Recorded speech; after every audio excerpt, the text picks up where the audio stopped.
and welcome to the Vlogging Pod. Tonight we are joined by fantasy paranormal author Audra Trosper. Hi, I hope I pronounced the last name correct. You did. You even pronounced my first name correct, so you're doing great. Yay! Sometimes that's a hit and miss for me. Oh, no, you're doing great. Okay, Yeah, awesome. I usually end up being Audrey and Andrea and everything except for Audra. Oh, So, I understand that. I understand that. I get called a few little names too. Some of them not flattering, but whatever. So I want to start off in a bit of an unusual way tonight. okay. I read something that you had said, and I'm going to paraphrase you, okay? It was a point where you felt as if you were dealing with being an imposter or an imposter syndrome. Is that Oh, okay? yeah. So, what I'm interested is because you were saying you felt as if the name author was meant for higher ranking names such as like Robert Jordan, Stephen King, and there's a few others on the list. So, hmm and you said you were okay with referring to yourself as a writer, but not an author. Now, after all this time, has that changed? And also, I'd like to know why you exactly felt that way. It has changed, not necessarily because I don't feel imposter syndrome anymore, but just because I just got used to it being tacked onto the end of my name for social media or if I do events or whatever. So it just became something I was used to having oh, you're an author. Oh, okay. Yeah. Um, but imposter syndrome, yeah, that is definitely a thing. Um, I recently somebody wanted to know what my books could compare to, and I really struggle with that because I'm like, well, there's these other books and they kind of compare, but those are so much better than mine. So Ah, because I'm my worst critic. And so I gave her a couple of the names that had been people in reviews had said. I didn't say it. And I let her know that. It's like these are not people I said I'm like. These reviewers said that. I would never be so bold as to compare myself to the greats and just you know right. I don't know what you have to do to become a great, but I'm not there yet. I don't feel like I'm there yet. So, um, if I could someday stand in the shadow of the greats, that would be fabulous. But no, I'm not there yet. I don't feel like I'm there yet. Other people, they love them, they whatever. That's great. I'm glad that you love the books and you're passionate about them. And I'm passionate about my books. I don't. It's very strange to feel like you're good enough to stand with these people. Right. So. I fully understand that.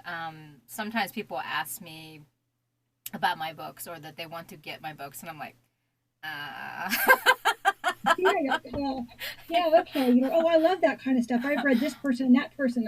Would I like your books? And I'm like, oh, well, maybe. I don't know.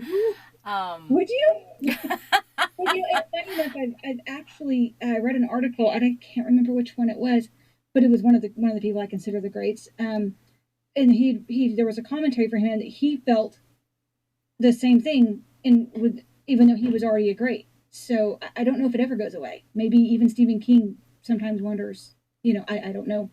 I wouldn't presume to know him, but this person was somebody that had sold millions and millions of books and still felt imposter syndrome. So I don't know when it goes away. right. Well, like I said, I fully understand that. I don't really market myself, and it always amazes me when my books still sell. So it's like, oh, okay. I think maybe it's easier for me as far as the people being farther away from me. You know what I mean? I don't have any connection with them. I'm not relating to them to. So maybe it's easier for you when it's strangers pick up your book and you get that distant like or that distant review. It's not someone truly close to you. Does that make it a little bit better on that? Absolutely. There you Okay. Yeah. If go. somebody I know tells me they're reading my book, oh goodness, I'm like, Mm. oh, that's fabulous. I'm dying inside. Yeah. Oh, uh, I, you know, I so know that. Yes. and you get the thing, you also get that, the distant like, the person they liked it, you don't have any clue who they are. They left a Yes. glowing review. Oh, it's great. the person who knows you tells you how great they think the book is, and you're like, yeah, you're just saying that. You totally Right. don't believe a word they're saying, you Oh, know. I fully understand that. I had someone read my book, and they were from a different country, and they did it on a blog, and they read the whole series, and they put their analogies for the books, and I was like, holy crap! According to them, I'm awesome. So yeah, Oh, yeah, yeah. I've read a few some of those. I'm like, okay, I might not have done so bad, But then you get the scathing review, and you're like, oh, okay, so yeah, I'm Yeah. terrible at it. Oh wait, no, maybe I'm good. Maybe I'm not. Then pretty soon you just quit reading them all together because it's too confusing. You Oh, get the one yes. person who thinks you have really deep characters or so three dimensional, and like the next review down says you did cardboard cutouts. I'm like, so what did I do? Right. I fully But it's all understand what based you're. on personal opinion. That's the thing Yes. is, and it's not that one person's right and the other person's wrong. It's just how they felt about it. It didn't connect with one person and it did with another, and it doesn't mean you're a bad writer. It doesn't mean that they're a bad reader. It just you just didn't connect. Right. You know, I think it's all up to interpretation. it very much Yeah, is. I've been writing for over 10 years, probably 15 now, I think. But so I only write for myself. I Yeah. do it for the thrill of having that new book that just hasn't been written yet.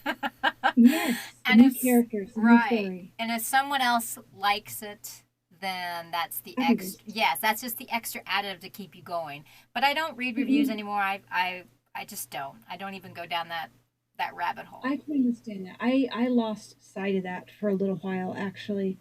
When I first started writing, I actually Embers, the first book I published, Mm-hmm. is coming up on its 10-year anniversary. Um, and when I first published that book, my only desire was to see my book on my shelf. Mm-hmm. I had a story I wanted to write, and if other people liked it too, that would be icing on the cake. That Yes. was it. I didn't really have any more goals than that. And then somewhere in there, I lost that particular motivation and became a lot more concerned with the sales side of it and all of that.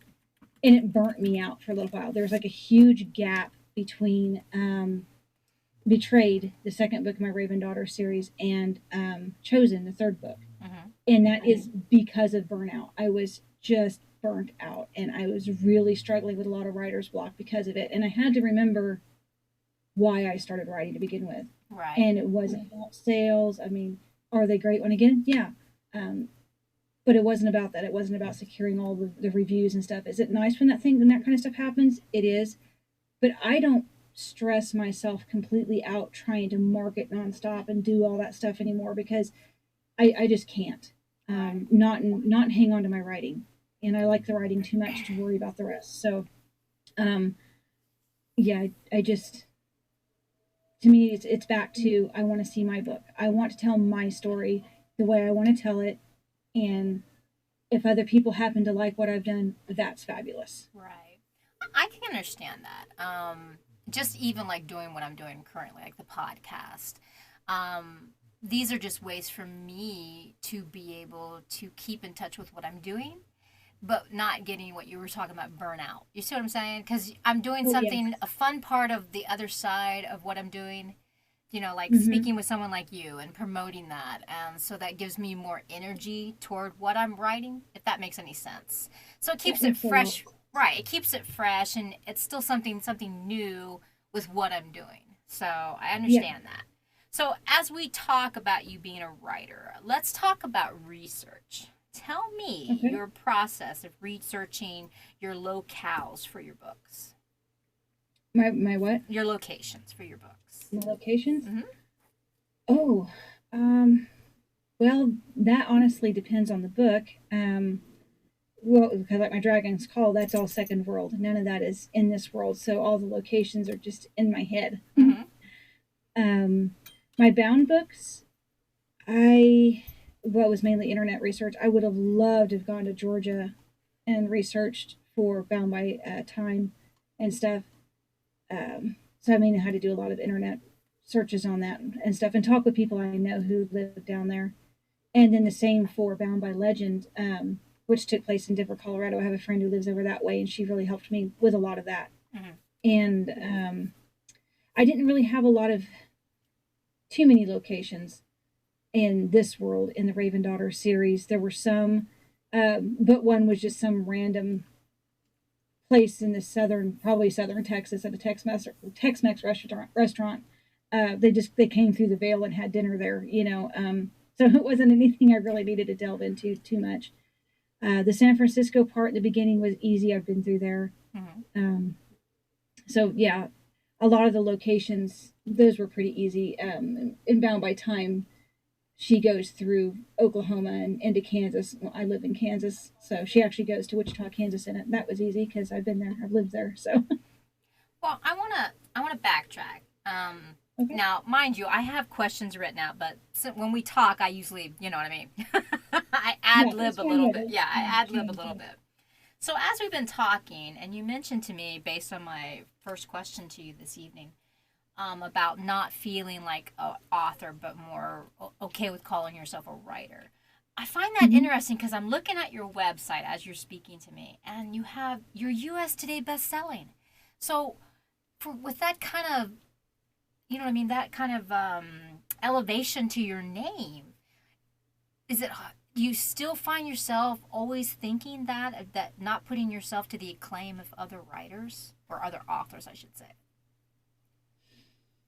Uh, well, like I said, I've become more comfortable with the term author. Okay. So I do think of myself more as an author now. I don't know, writer and author are kind of interchangeable now for me. Mm-hmm. Okay. I'm just not one of the greats.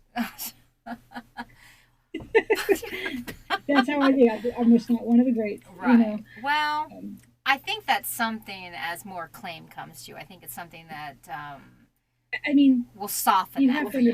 Yeah. understand, like Lord of the Rings, The Wheel of Time, Yes. um, things like that. These were uh, big books for me when I Mm-hmm. was younger. Well, I still read them. I'm actually currently reading The Wheel of Time again. Now, are So you doing that because of the movie, the series? no, okay, You don't like it. yeah, Okay, all we're right. not talking about. Yeah, the That's an series is old definitely argument. not. It's an old argument because my husband has the entire series. I know we talked about that on Instagram. My Yeah. husband has the entire series. I've never read the book, so I found the Amazon feature pretty interesting. My Uh, husband was like, it's their take on it, but he's a it's something. Okay, so what it was is that my 14-year-old was interested. He saw the previews for the series, of uh-huh. course, long before it started coming out. And I was like, I've got the series. So we started reading it. Originally, we were going to listen to it as an audiobook because otherwise, reading is by its nature a solitary event. And we wanted to do it together. Mhm. So we were going to listen to audiobooks. However, neither one of us could really do the narrator. It just was not, it just didn't come across for us. Right. So I became the narrator, which is fine. My oldest is 23. I've been reading books forever out loud. You know, it's fine. Okay. So we started reading it. I'm reading it, and he's loving it. We're having a blast. But we finished the first book and most of the second book before. Um, hold on, just a second.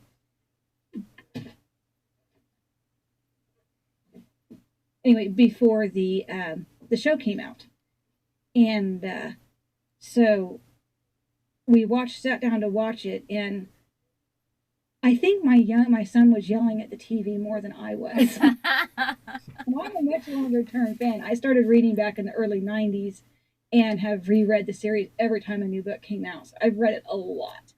And he Okay. was still just a brand spanking new fan, and he was not happy. Well, based on what we're talking about, because you said you've been reading for your children and that, so you're doing the books with him. So based on that, and I'm going to skip ahead of my questions because just because we're going here and there, we are, and Oh, that's yeah, fine. it's fine.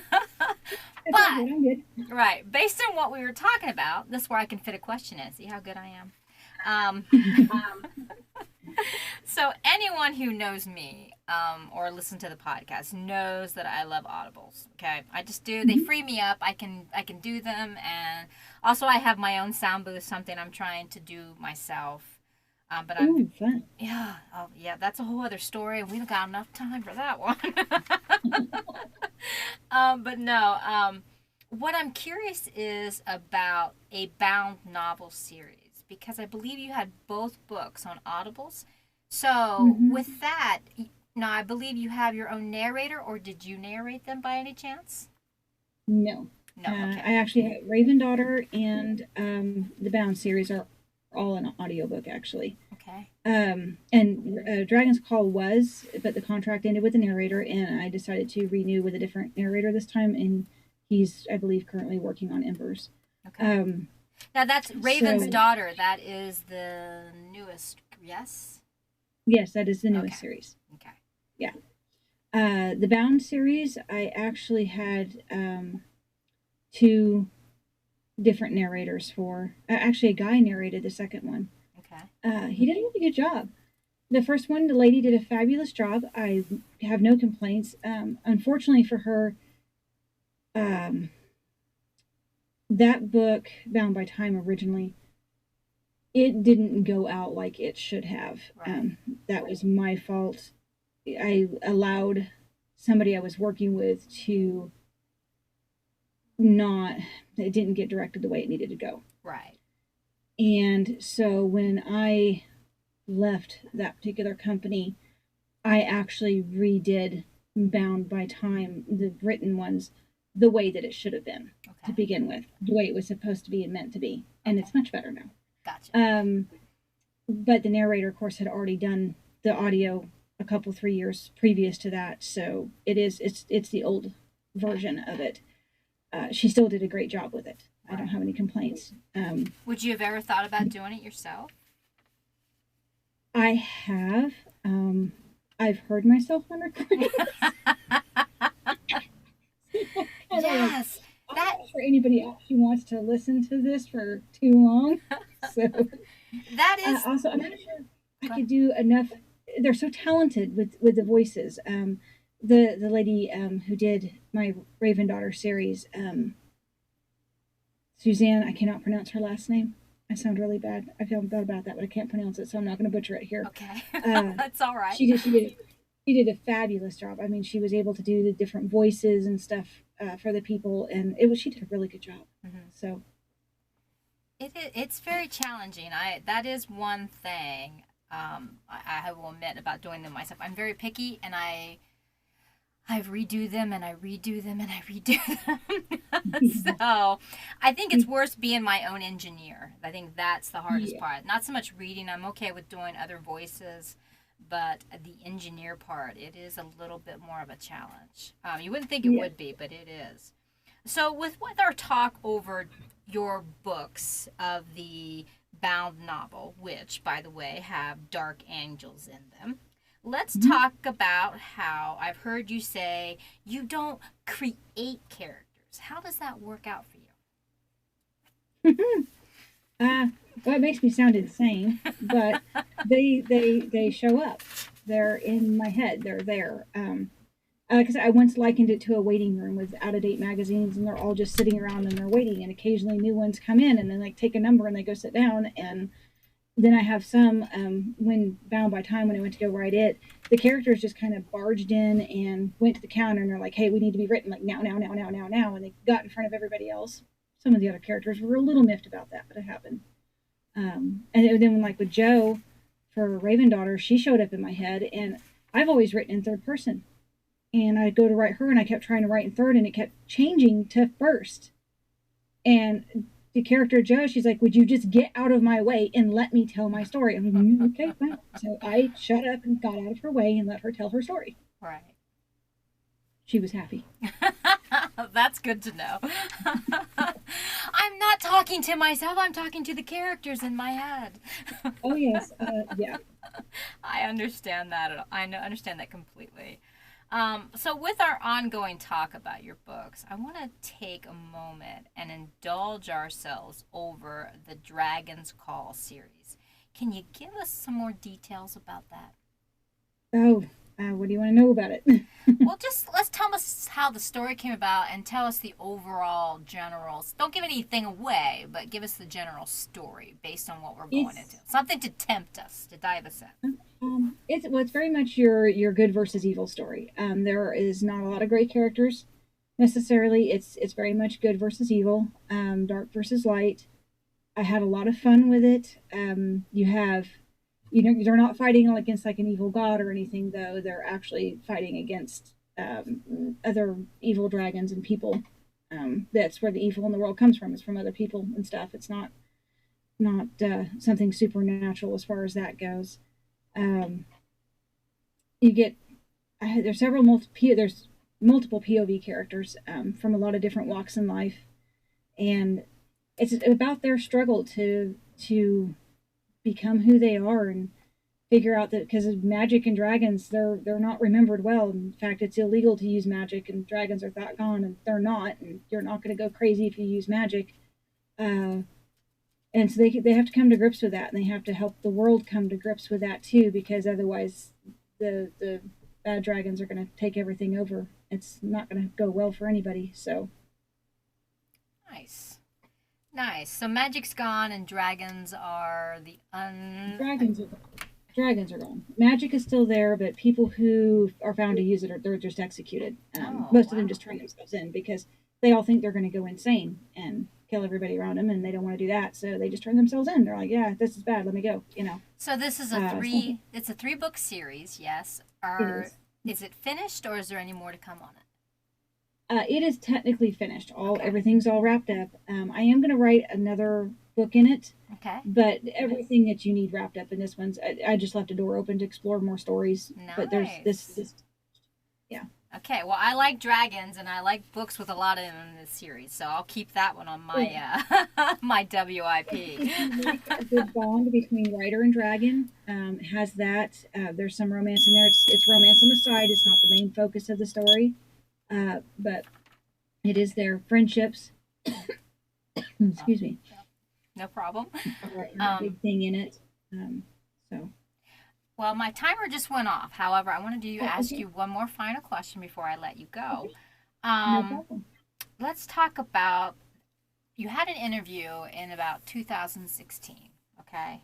Hmm. And they asked you about a blog phrase. And the phrase was the best way to write is however you do it. Do you want to explain that? Hmm. Oh goodness, yeah. So, especially in leading up to doing a lot of the publishing and stuff, there are so many books out there and posts out there. This is how you write. You want to write a good. This is how you write a good book. This is how you write this. This is how you should write that. And everybody's telling you how to write. Or you need to spend this much time in the chair writing this many words a day, and it needs to be this and it needs to be that. And a lot of newer writers feel really pressured by that, and even I did for a while until I realized that no, I should write a book however I should write my book. However it comes to me and whatever time I have, that's how I should write my book. However many words a day I want to use to write, you know, that's how it should be written. And so, too many people feel like they have to do this in order to write a book, but you don't. You just need to sit down with your imagination and a keyboard or pen and paper, however you want to do it, and let the words flow. That's it. That's, well, thank you. That's I actually good mean, advice. it sounds very simple, but obviously you're going to sit there at the keyboard with a pen in your hand, and you're going to scream at the paper or the screen until you bleed. But in a nice world, you sit down and the words come out. Right, right. In But the perfect world, yes, the in perfect a world. perfect Uh-huh. world, yeah, the words Yes, just pop right out, right. and sometimes they do. Yeah. Sometimes, let's face it, we get to writing and it goes on, you know, for hours, and you forgot that you were writing, and then other times you stare at the screen and you're like, "What are words?" You know. Oh, yeah, what are words? How do you spell what? I can no brain today. Right, I know what you're saying. You were a joy to have on the program today, and I want to thank Oh, you so this very was a lot of much. fun. Well, This was a lot of fun. well, good. Well, I hope you want to come back someday. We're always open for our authors, and well, we like to interview anyone who has an interesting story. Are always welcome on our program. So thank you so Oh, much for thank you so much for coming on, and I want to thank our audience for being here once again. It is a great pleasure to always see you guys in the room. Thank you again, everyone. Have a great evening. We'll talk soon. Bye bye for now.